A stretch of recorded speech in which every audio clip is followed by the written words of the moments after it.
Parce que TikTok est en mesure de faire changer la politique éducative. Vous avez peut-être vu passer les vidéos et la pétition de Sensei Demo pour promouvoir la semaine de 8h à 13h. Il a été invité sur des plateaux et la nouvelle ministre de l'Éducation, Anne Genonnet, a proposé de l'inviter à l'Élysée pour en discuter avant de se rétracter. S'il décide de vous en parler aujourd'hui, c'est non pas pour discuter du fond, mais bien de ce que ça dit des relations entre la jeunesse et les politiques, et surtout des résistances aux avancées dans leurs interactions. Si vous ne me connaissez pas, moi c'est Léonard, ici vous êtes sur Néopolitique, une chaîne qui analyse les interactions entre jeunesse et politique. Aujourd'hui, on analyse l'exemple des contestations du système scolaire par la jeunesse française, ou le combat pour étendre les répertoires d'action.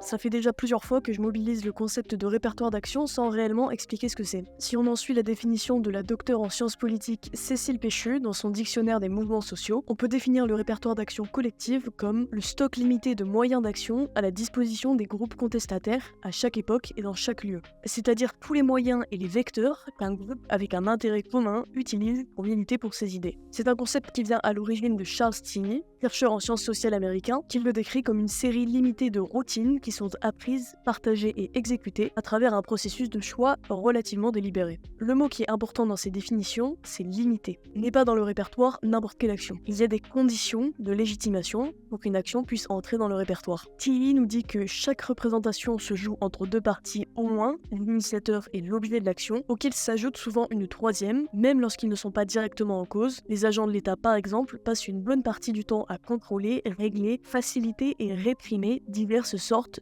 d'actions collectives. Ce qu'il faut retenir, c'est que pour qu'une forme d'action entre dans le répertoire, sa légitimité doit être reconnue, et ce, le plus souvent, par l'État. Un exemple qu'on a déjà abordé dans une précédente vidéo, c'est celui du Blocus Challenge à l'impulsion de Louis Boyard. Le député a invité les jeunes à bloquer leur lycée pour montrer leur opposition à la réforme des retraites de 2023. À l'époque, la présidente de l'Assemblée nationale, Yaël Braun-Pivet, avait rétorqué que la politique n'est pas un challenge TikTok, soutenant que le blocage dans les lycées et l'utilisation des réseaux sociaux ne serait pas un ressort légitime pour prouver une opposition idéologique. L'une des limites de ce concept lorsqu'on l'applique aux réseaux sociaux, c'est la dimension collective. Elle impose que l'action doit être organisée par un collectif pour faire partie du répertoire. Elle n'est pas censée naître de l'agrégation de contestations individuelles, fussent-elles par les mêmes méthodes ou ici, le même canal, les réseaux sociaux. Vous l'aurez compris, ce concept ne peut s'appliquer 100% à l'exemple que l'on va travailler aujourd'hui. Pour autant, j'ai choisi de le mobiliser parce qu'il me semble pertinent pour analyser les enjeux de légitimation qui se jouent autour des outils utilisés par la jeunesse dans la lutte politique.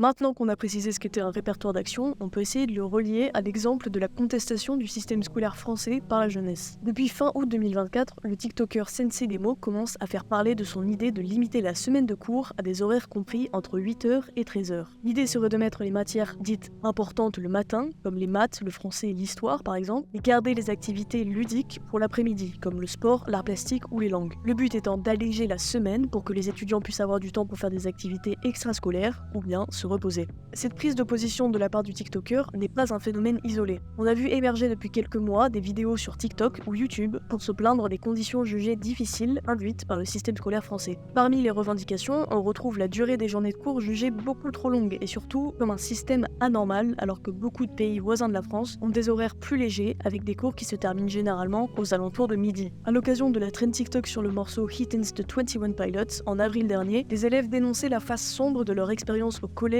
et au lycée, déplorant des horaires longs, la pression des notes, la pression sur leur santé mentale, ainsi que la charge des devoirs les obligeant à travailler pendant la nuit. Ces messages ont en partie vu le jour en réponse au discours de Gabriel Attal de Viry-Chantillon le 18 avril 2024, où il annonçait vouloir systématiser les journées de 8h à 18h. Cependant, j'ai aussi retrouvé d'autres TikTok, certains datant même de 2022, déplorant les classes surchargées et le peu de considération accordée au fait que certains élèves habitent loin de leur établissement, les obligeant à se lever tôt sur les coups de 6 voire 5 heures du matin. Bien que ces revendications soient basées sur des ressentis individuels des élèves, la sociologie a aussi mis en lumière un phénomène plus latent de dégradation de la santé mentale chez les jeunes. L'étude En Classe compare les résultats des années 90 au dernier questionnaire s'étalant sur la période 2018-2022 et les résultats sont frappants. Si plus de 80% des élèves de collège et lycée se déclarent en bonne santé mentale, il n'en reste pas moins qu'environ un quart des élèves interrogés ont éprouvé un sentiment de solitude au cours des 12 derniers mois. 21% des collégiens et 27% des lycéens déclarent un sentiment de solitude. Un quart d'entre eux a déclaré avoir eu des pensées suicidaires au cours des 12 derniers mois. Les filles sont nettement plus concernées que les garçons, à 31% contre 17%, et ce, quelle que soit la classe.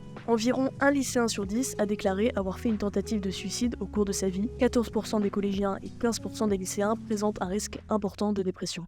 Si vous vous reconnaissez dans l'un de ces cas de figure, ne restez pas seul. Il y a des numéros gratuits et anonymes que vous pouvez joindre, comme le fil Santé Jeune, ouvert pour les jeunes de 12 à 25 ans, qui est une ligne d'écoute accessible 7 jours sur 7, de 9h à 23h. Si vous êtes victime de harcèlement, vous pouvez également contacter le 3018. Je vous mets tous les numéros importants dans la description et à la fin de la vidéo.